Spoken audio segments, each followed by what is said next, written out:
उनकी भलाई। आप सुन रहे थे मोहदीपुर से, जहां पर उन्होंने बताया कि किस तरह से उनकी सरकार ने, डबल इंजन की सरकार ने जनता की भलाई के बारे में सोचा। पिछली सरकारों पर भी कटाक्ष करते हुए सीएम योगी आदित्यनाथ नजर आए कि कभी भी जनता के बारे में, यूपी की जनता के बारे में सोचा नहीं। क्या आप देना चाहती हैं? ना हम उनको दे रहे, अपने महाराज जी को घोड़े पर धर के गोड़ धरेंगे। मैं पूछ रही हूँ ना, मैं न्यूज़ 18 इंडिया से, बताइए क्या देना? हम भगवान जी से अपना मिलना चाहते हैं, महाराज जी से। अच्छा, सीएम योगी आदित्यनाथ। हाँ, हमारे भगवान जी हैं। अच्छा, हम मिलेंगे महाराज जी, हमसे मिलिए महाराज जी, हमारे भगवान जी मिल जाए। सीएम योगी आदित्यनाथ आपसे मिलना चाहती हैं? वो आपसे मिलना चाहती हैं? महाराज जी, महाराज जी। तो सीएम योगी आदित्यनाथ को आप इस वक्त भी देख रहे हैं और आपने देखा कि किस तरह से जनता को संबोधित करते हुए, अपने कार्यकर्ताओं को संबोधित करते हुए वो नजर यहाँ पर आए हैं और बताया कि किस तरह से जनता की भलाई के लिए लगातार उनकी सरकार जो है वो कार्यरत रही है। चुनावी माहौल है, जाहिर सी बात है। गोरखपुर जिले का जिक्र करें तो 9 विधानसभा सीटें हैं। पिछली बार भी बीजेपी ने अपना परचम यहाँ पर 8 सीटों पर लहराया था और ऐसे में अब नजरें टिकी हुई हैं इस बार के भी चुनाव के लिए। तो क्या दिया आपने सीएम योगी आदित्यनाथ? हम महाराज जी के अपनी दुख भरी कहानी लेटर दिए हैं।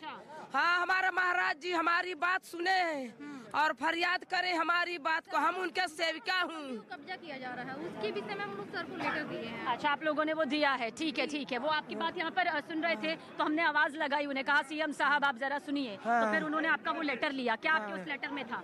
हम अपने भगवान जी से मिलना चाह रहे हैं। अपना लेटर में हम लिखे अपनी दुख भरी कहानी। बताया है आपने? ठीक है ठीक है ठीक है। तो आपने बताया उन्हें? हाँ, अपने लेटर में लिख दिया। हम उम्मीद है ना कि आपको कि वो आपकी सुन लेंगे? हमारे महाराज जी हमको बहुत मानते हैं, हम लोग को सुनेंगे क्यों नहीं, जरूर सुनेंगे। अभी तो दे भी दिया आपने उन्हें मन से? दे दिए महाराज जी को हम। तो न्यूज़ 18 इंडिया को कुछ कहना चाहेंगे? क्योंकि हमने एकदम से कहा कि भाई हमारा भगवान जी बम्पर और से जीतेंगे, हम यही कहना चाह रहे हैं अपनी दिल की बात।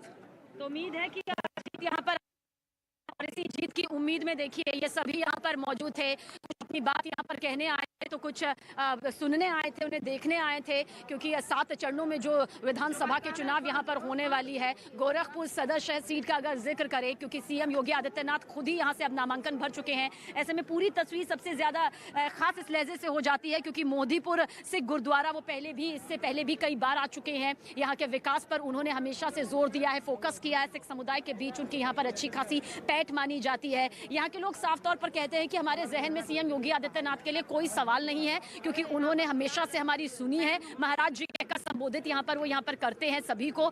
और ये जरूर कहा जा सकता है कि आज जिस तरह से पूरा स्वागत यहाँ पर उनका किया गया, घर घर संवाद के लिए जिन घरों को वहाँ पर चुना गया, वो बेहद यहाँ पर खुश नजर आए। अपनी उपलब्धियों को बताते हुए, डबल इंजन की सरकार की उपलब्धियों को बताते हुए सीएम योगी आदित्यनाथ इस मंच से यहाँ पर नजर भी आए। अब उनका काफिला आगे बढ़ेगा। 3 दिन का पूरा उनका ये गोरखपुर का दौरा रहा। पहले दिन की तस्वीर, दूसरे दिन की तस्वीर इसलिए खास हो गई क्योंकि आधिकारिक तौर पर नामांकन की जो तस्वीर सामने आनी थी वो कचहरी से, कलेक्ट्रेट से सामने कल आई।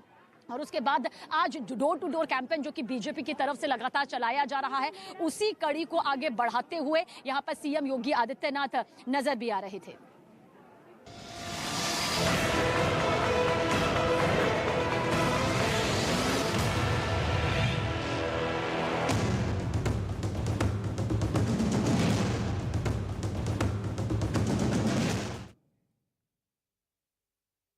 और खबरों में अब आगे बढ़ते हैं। एआईएमआईएम नेता ओवैसी पर फायरिंग की घटना पर भी मुख्यमंत्री योगी आदित्यनाथ ने खुलकर बात की। उन्होंने गोली चलने की घटना को दुर्भाग्यपूर्ण बताया। साथ ही सभी नेताओं से यह अपील की है कि भाषणों के दौरान सभी वर्गों और समुदायों की भावनाओं का ख्याल रखा जाए। आप ये बताइए कि आप एक बहुत बड़ा मुद्दा प्रदेश में ये मानते हैं कि लॉ एंड ऑर्डर की सिचुएशन आपने बहुत इंप्रूव की। आप चुनाव का ये बड़ा भारी मुद्दा लेके, चाहे आप हों, चाहे प्रधानमंत्री हों, अमित शाह जी हों, सब लोग इसके बारे में बात करते हैं। कल ओवैसी जी पे गोली चल गई, उनके काफिले पे गोली चल गई, इसको आप कैसे देखते हैं? देखिए, हम लोकतंत्र में बैलेट पर विश्वास करते हैं, बुलेट पे नहीं।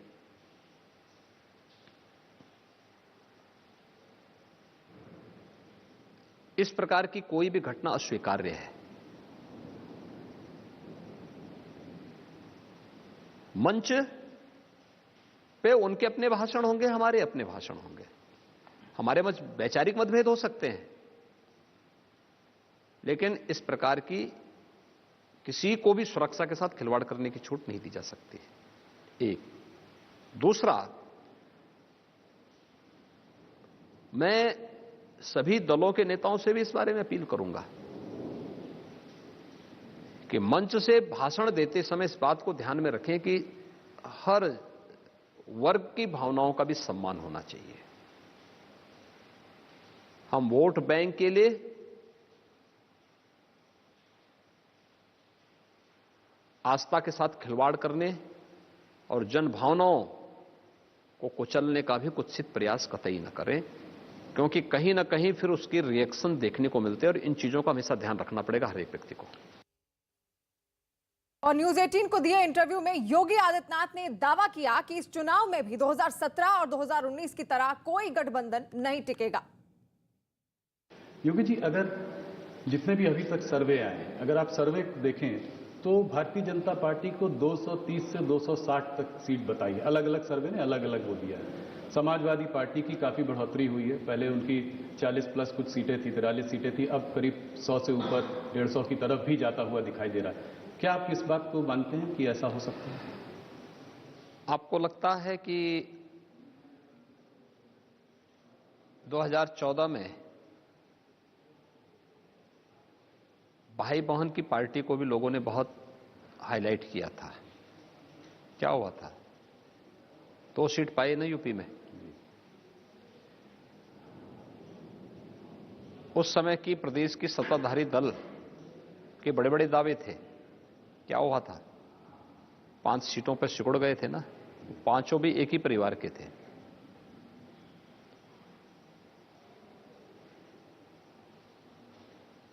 दो 2017 में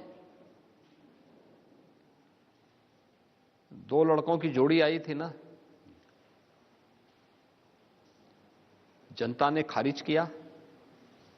उस समय बड़े बड़े दावे किए जा रहे थे। ओपिनियन पोल हो या एग्जिट पोल हो, उन सब के इतर उत्तर प्रदेश की जनता ने मोदी जी के नेतृत्व पर विश्वास किया था।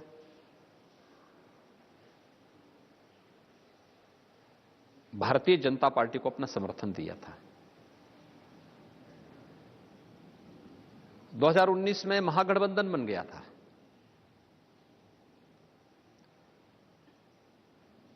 सपा, बसपा, कांग्रेस, लोकदल और भी अन्य तमाम लोग उसके साथ जुड़ गए थे। परिणाम क्या रहा? भारतीय जनता पार्टी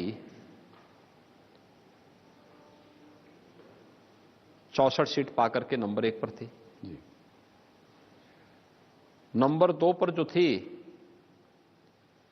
वो मात्र 10 सीटें पाई थी, बहुजन समाजवादी पार्टी।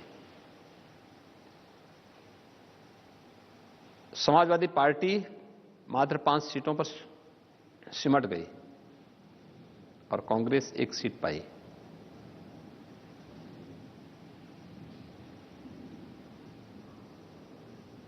इस चुनाव में भी आप यही देखेंगे जी। उस वक्त भी सर्वे आपको कम सीटें। मैं क्या कह रहा हूं ना, देखिए, सर्वे, ओपिनियन पोल और एग्जिट पोल दोनों, आप तीनों चुनावों का देख लें जी। तीनों चुनावों में क्या ट्रेंड है और मतदान का ट्रेंड क्या है। मोदी जी की लोकप्रियता में कोई कमी नहीं, बढ़ोतरी हुई है जी।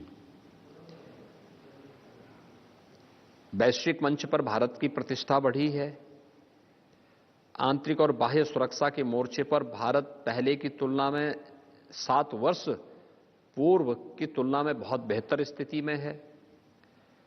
उत्तर प्रदेश के अंदर 5 वर्ष के दौरान सुरक्षा के मुद्दे पर एक बेहतरीन स्थिति में हम लोग आए हैं। निवेश की व्यापक संभावनाएं यूपी के अंदर बनी हैं। रोजगार के सृजन हुए हैं। युवाओं को नौकरी पारदर्शी तरीके से मिलती हुई दिखाई दी है। अन्नदाता किसानों के भविष्य के लिए और अन्नदाता किसानों की खुशहाली के लिए नया करने की एक व्यवस्था हुई, ऋण माफी से लेकर के प्रधानमंत्री किसान सम्मान निधि और लाखों हेक्टेयर लैंड को सिंचाई की अतिरिक्त क्षमता विकसित करने की कार्रवाई, एमएसपी से लागत का 1.5 गुना दाम किसान को आज प्राप्त हो रहा है। बहुत सारी चीजें हैं। महिलाओं को सुरक्षा मिली है, उनके आर्थिक स्वावलंबन की तरफ से भी सरकार ने बहुत कुछ कदम आगे बढ़ाए हैं। तो डबल इंजन की सरकार का लाभ उत्तर प्रदेश के अंदर मिला है।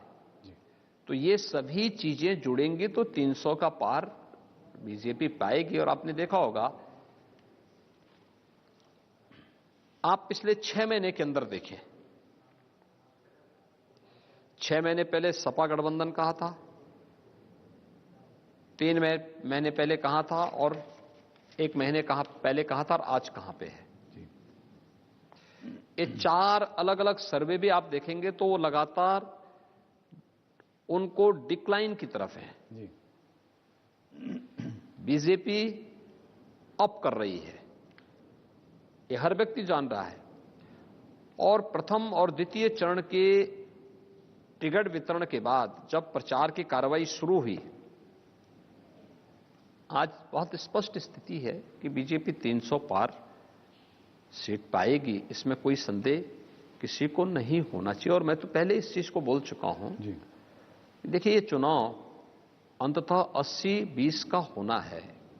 80 में बीजेपी को रहना है, 20 में बाकी शेष दलों को रहना है।